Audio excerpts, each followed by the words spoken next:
डेढ़ क्लास में आपका स्वागत करता हूं। तो जैसा कि हमने पिछले वीडियो में पढ़ा है कि फोकस दूरी और वक्रता त्रिज्या में क्या संबंध है, आज हम लोग इस वीडियो में इसे प्रूफ करने वाले हैं कि किस प्रकार से फोकस दूरी जो है किसी गोलीय दर्पण के वक्रता त्रिज्या के आधी होती है।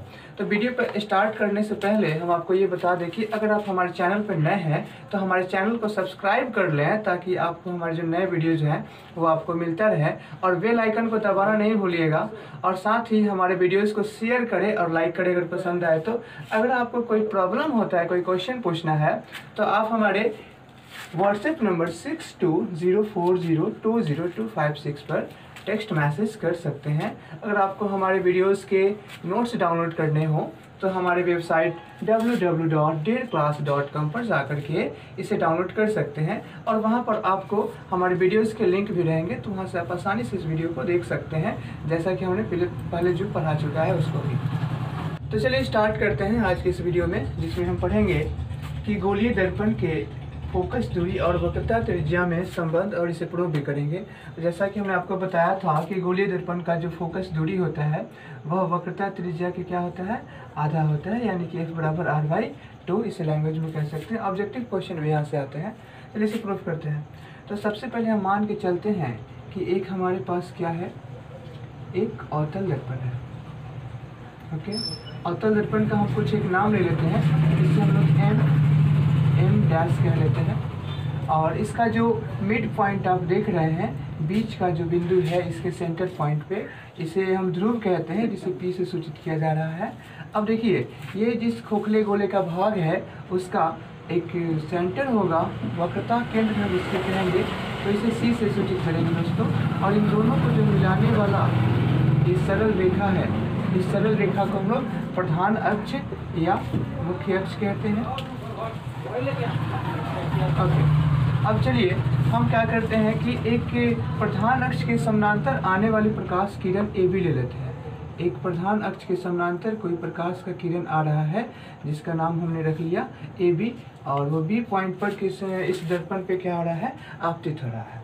अब आपतन होने के बाद क्या होगा, हम लोगों ने जैसा पढ़ा है कि तो जैसा कि मैंने बताया था कि प्रधान अक्ष के समानांतर आने वाली जो भी प्रकाश की किरणें हैं वो परावर्तन के बाद वो फोकस पॉइंट से जाती है। किस पॉइंट से जाता है दोस्तों, फोकस पॉइंट से चला जाता है। ठीक है, अब देखिए ये सेंटर पॉइंट है। एक चीज़ आप लोग जान लीजिए कि एक कोई भी वृत्त है और वृत्त के सेंटर है, तो वृत्त के सेंटर से कोई भी अगर लाइन अगर पास करता है तो वह इस पे क्या होता है, लंबवत होता है। ठीक है, अब देखिए यहाँ पे ये सेंटर पॉइंट है किसका, इस खोखले गोले का भाग का। ठीक है, तो हम क्या करते हैं कि यहाँ से एक लाइन ले जाते हैं, डॉटेड लाइन बना लेते हैं।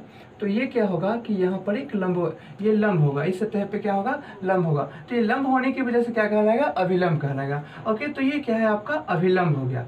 अब देखिए हमने पढ़ा है प्रकाश के परावर्तन के नियम में ये क्या होता है, आपतन कोण और ये परावर्तन कोण एक दूसरे क्या होते हैं, बराबर होते हैं। आपतन कोण को I से डिनोट किया जाता है, और ये जो परावर्तन कोण है इसे हम लोग R से सूचित करते हैं। ओके, अब देखिए आप लोग यहाँ पर देख रहे होंगे कि एक ट्रायंगल बन रहा है। कौन सा ट्रायंगल बन रहा है, तो CBF नाम का एक ट्रायंगल बन रहा है। ठीक, अब देखिए यहाँ पे ये जो एंगल होगा वो I के इक्वल होगा।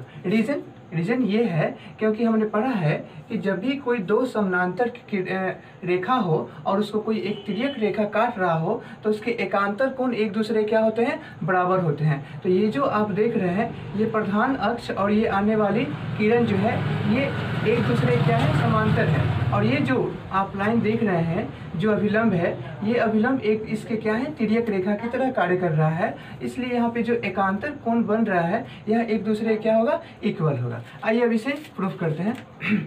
तो हमने देखा कि एंगल AB और C जो है वो इक्वल होगा किसके, एंगल C और B और ये CBF के इक्वल होगा। ठीक है, और फिर एकांतर कोण होने की वजह से, एकांतर कोण होने के कारण देखिए ये जो हम प्रोसेस बता रहे हैं बहुत ही ईजीएस्ट प्रोसेस है, आप इसे आसानी से समझ सकते हैं। तो आप इसे अंत तक देखते रहें, बोर्ड नहीं हो, कॉपी कलम खोल लें और इसे लिखते रहें वहाँ पे। तो एकांतर कोण होने के कारण यहाँ पे जो एंगल देख रहे हैं, angle A B C, angle A B C equal होगा किसके, तो एंगल बी सी एफ के, एंगल बी सी एफ के इक्वल होगा। इससे क्या फ़ायदा हो गया हमें, तो देखिए ये एंगल और ये एंगल एक दूसरे के क्या है, इक्वल है। हम लोग जानते हैं नियम से, किस नियम से, तो प्रकाश के परावर्तन के नियम से। परावर्तन नियम से क्या होता है, एंगल जो है आई वो एंगल आर के इक्वल होता है, इसलिए ये एंगल और ये एंगल इक्वल है। हम लोग पढ़े हैं कि समद्विबाहु त्रिभुज में क्या होता है दोस्तों, कि दो भुजाएं एक दूसरे के बराबर होती हैं और इनके आमने सामने वाले जो कोण हैं ये भी क्या होते हैं, इक्वल होते हैं। तो यहाँ भी ये एंगल इक्वल है, इसकी वजह से इसके सामने वाला भुजा ये और इसके सामने वाला भुजा ये एक दूसरे क्या होगा, इक्वल होगा। तो समद्विबाहु त्रिभुज, हाँ तो आप देख रहे हैं कि जो त्रिभुज बी सी एफ है वो क्या है, एक समद्विबाहु त्रिभुज है। रीजन बिहाइंड कि ये भुजा और ये भुजा क्या है, आपस में बराबर है। तो हम लिख सकते हैं कि त्रिभुज बी सी एफ एक समद्विबाहु, सम मतलब होता है बराबर, द्वि मतलब दो और बाहु मतलब भुजा, जिसकी दो भुजा आपस में बराबर है उसे हम क्या कहते हैं, समद्विबाहु त्रिभुज। तो इस तरीके से त्रिभुज बी सी एफ क्या हो गया, एक समद्विबाहु त्रिभुज हो गया। अब देखिए दोस्तों यहाँ पे क्या है कि ये भुजा जो है सी एफ वो किसके इक्वल है, तो बी एफ के इक्वल है। ओके, अब हम ये मान के चलेंगे कि बी और पी ये जो दो पॉइंट हैं ये दोनों एक दूसरे के करीब है।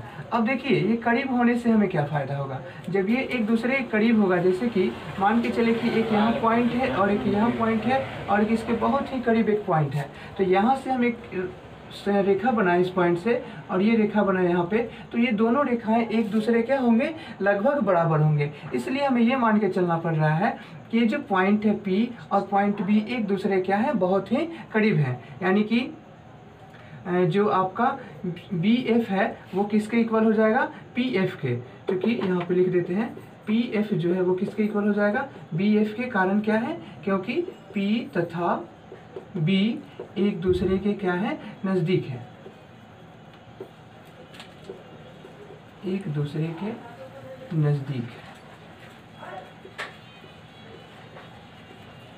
ओके चलिए, तो अब हमारे पास क्या हो गया कि ये आपस में नज़दीक है और ये भी ये नज़दीक होने की वजह से ये जो है और ये दोनों एक दूसरे क्या हो गए, इक्वल हो गए। यानी कि BF और PF क्या हो गया, इक्वल हो गया। इसको इक्वेशन 1 ले लेते हैं, इसको इक्वेशन 2 लेते हैं। फ्रॉम इक्वेशन 1 एंड तथा 2 से देखिए, समीकरण 1 तथा 2 से, समीकरण 1 तथा 2 से क्या देखने को मिल रहा है कि जो BF और BF ये है, तो CF और PF भी क्या हो जाएंगे, एक दूसरे के इक्वल हो जाएंगे। यानी कि CF जो है वो किसके इक्वल हो जाएगा, PF के इक्वल हो जाएगा। CF वो PF के क्या है, इक्वल है। और हम जानते हैं कि यहाँ से यहाँ तक का जो डिस्टेंस है उसे हम क्या कहते हैं, फोकस दूरी कहते हैं। और यहाँ से यहाँ तक का जो डिस्टेंस है उसे हम क्या कहते हैं दोस्तों, इसे हम लोग वक्रता त्रिज्या कहते हैं। यानी कि हम लोग इसे ये और ये दोनों एक दूसरे इक्वल है, तो हम लिख सकते हैं इस प्रकार से CP equal to 2 into PF, ऐसा लिख सकते हैं। क्योंकि CP जो है वो इन दोनों को ऐड करने पे हमें CP प्राप्त हो जाएगा, नहीं तो CP जो होगा वो किसके इक्वल होगा, तो 2 इंटू PF के इक्वल हो जाएगा। और PF जो है क्या है दोस्तों, तो फोकस दूरी है, F है। तो और CP क्या है, तो CP आपका वक्रता त्रिज्या है और ये हो गया 2F। यानी कि R इक्वल टू 2F।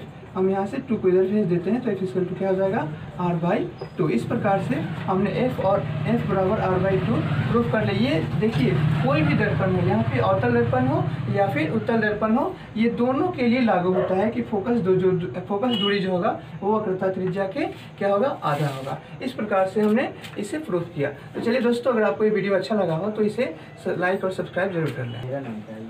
तो इस प्रकार हमने इसे प्रूफ कर दिया। अगर आप हमारे चैनल पर नए हैं तो इसे सब्सक्राइब जरूर कर लें ताकि हमारे जो वीडियो हो वो आपको जरूर ज़्यादा से ज़्यादा मिल सके। देखिए हम लोग यहाँ पे डेयर क्लास पे आपको क्लास 9 से क्लास 12 तक के सभी सब्जेक्ट की वीडियोस अपलोड करने वाले हैं, तो इस पे बने रहे हमेशा और इसे बेल आइकन को जरूर दबा लें ताकि जो भी हमारे वीडियोस हों वो आपको मिलते रहें और अपने फ्रेंड सर्कल में भी इसे क्या करें, शेयर कर लें ताकि बहुत आपके फ्रेंड्स को भी इससे फ़ायदा हो सके। आपको कोई प्रॉब्लम हो, क्वेश्चन हो तो हमें ज़रूर पूछें, हम आपको ज़रूर बताएंगे।